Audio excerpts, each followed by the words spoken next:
2% of people think, 3% of people think they think, 95% of people would rather die than think. Play that back and listen to it again if you missed it. My mentor gave me that saying.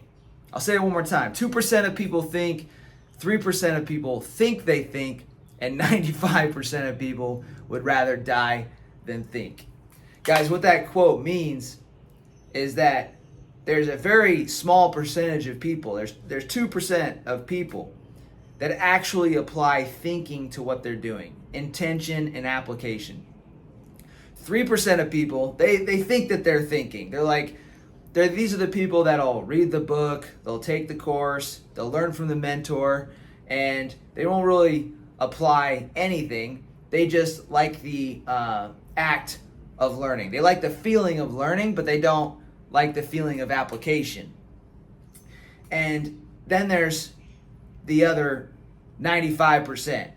And those are the people that really don't want to even try at all. They just want to basically drift through life. They want to just check out. These are mental zombies, people that have no thinking at all, and they just literally escape from everything that they're doing in life.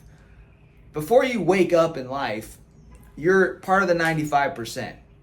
Okay, I was one of those 95% before. I lived a life where, I had no clue where I was going, and I was constantly escaping the life that I was living. I was looking for fun and happiness in places like drinking, partying, video games, television, social media, and I was a big time consumer. And that's most people, they drift through life. If you guys have ever read Napoleon Hill's book, Outwitting the Devil, he talks about drifters in life. And he said that life is kind of set up, let me take these off for a minute. Life is kind of set up so that it pulls you away from your purpose. From the moment you wake up to the moment you go to sleep, life is full of distractions that pull you away from what you want to do inside of your heart. You wake up, you immediately check your phone, you probably get on social media, and you kind of just start consuming and consuming and consuming. Well, when you consume, when you look into the lives of others, people that are not good for you, people that are just living drama, living bullshit, and just you fall into their life, your mind drifts away from your own thoughts. And if you really want to improve in life, you have to spend time with your own thoughts. And that's what I wanted to talk to you guys about today. I wanted to talk about building the best you. Okay? Because chances are, if you're watching this, you guys are growth-seeking people. You like personal development. You're trying to be your best. You're really going after it in life. And you might even be trying to find yourself a little bit right now. You're probably in a stage of seeking. I went through that stage as well. And so finding yourself and becoming the leader that you were born to be is a process. But the first step is that you have to actually fucking wake up. Most people never wake up in life. The majority of people don't. It's sad. It really is sad. We live in a world full of people that just wake up and they allow life to drift them, pull them away from their thinking all day. Okay, so they wake up, they look at the cell phone, then they go and, deal with the kids, or they go to work and the boss is telling them what to do. And so they live in this life where they're constantly just reacting to everything that life is doing to them. When you react to life and you constantly are weighing the outside opinions of others, and you make all of your decisions based off of how you feel, you're not being intentional with your life. And what's going to end up happening is you'll end up completely miserable, you'll end up very unhappy, and you'll end up very confused about who you are and what your purpose is on this world, in this planet. Okay? And in order for you to really get clear about who you are, develop the happiness that I know that you can have, you have to cultivate happiness. In order for you to get clear about your purpose, in order for you to live an intentional life, you have to become part of the 2% and really think. Okay? And really thinking means taking a second and not looking into the lives of others so much and looking into your own life. When I dropped out of college I did 2 semesters, and then, I don't know, is it dropping out if you if you don't sign back up for the next semester, because I did 2 semesters at a community college and then I didn't go back. I said, screw this, I'm done. I dropped out and I went to I joined the military. And in this stage, at a really young age, at 20 years old, which I believe is a young age to be thinking about life and where you want to go, I was really thinking about my life. I was fortunate. I was in one of the toughest places that you could be. I was in Iraq. But the law of polarity states that every problem has a solution and everything has an opposite and equal. So while it was a tough time in my life, it was also a great time in my life because I got a chance to go inward. I got a chance to reflect. So for 15 months, when I was in Iraq at 20 years old, I turned 20 and 21 in Iraq. 15 months. Got there in August, turned 20. Following year hit. I left around Thanksgiving time, and I was 21. Spent my 21st birthday in Iraq. What were you doing at 21? I was thinking about life. I was thinking about, man, I wonder if everybody's gonna if there's people back home that are thinking about me. I was wondering if when I go back to the States, I wonder if people are gonna be the same, if they're gonna be different, how they're gonna treat me, if they're gonna be excited to see me. And what I learned is after I got back from that deployment is that the world didn't stop for me. And I kind of expected it to when I was young. I kind of expected everybody to miss Jeremiah, And they did. I did have family members and friends that missed me, but the world kept turning. It kept moving. And everybody had lives of their own to live. And so they lived their lives. Some of them, most of them, lived reactive lives. They were in jobs that they hated. They were, they were in jobs. Most of them were living in jobs that they absolutely hated. And they were escaping from their life. They were drinking, partying, getting in car accidents. They were just doing normal life shit. And so life kept moving forward for all of them. And then I got back from that deployment. And I spent 15 months, and I thought about life probably every day of that 15 months. I thought about where I was going, what I was going to do, who I was, what was important to me, what wasn't. And the biggest thing that I learned on that deployment was that I was going to live a life from the inside out. I was going to chase my dream, and I was going to live a life of impact. That was one of the best things that ever happened to me in solitude is I got clear about how I was going to live. I knew and came to the realization that I was going to work myself and get into a position where I could make an impact. And I made a decision at 20 years old to do that. And it took me some time to become a person that had impact because I wasn't necessarily the person that you would want to follow when I was in Iraq, right? I got back from that deployment and I had a lot of bad habits. I was partying too much, drinking too much. I lived in a little bit of a morally gray area most of my time. Where if I found a loophole in something, I would pursue it. So, point is, guys, is that I started really thinking when I was in Iraq, and then I got back, and I thought I was thinking. I thought I was the 3%, or I was the 3%. I thought I was thinking about what I wanted to do with my life, but without that solitude, I never really went inward as deep as I could have.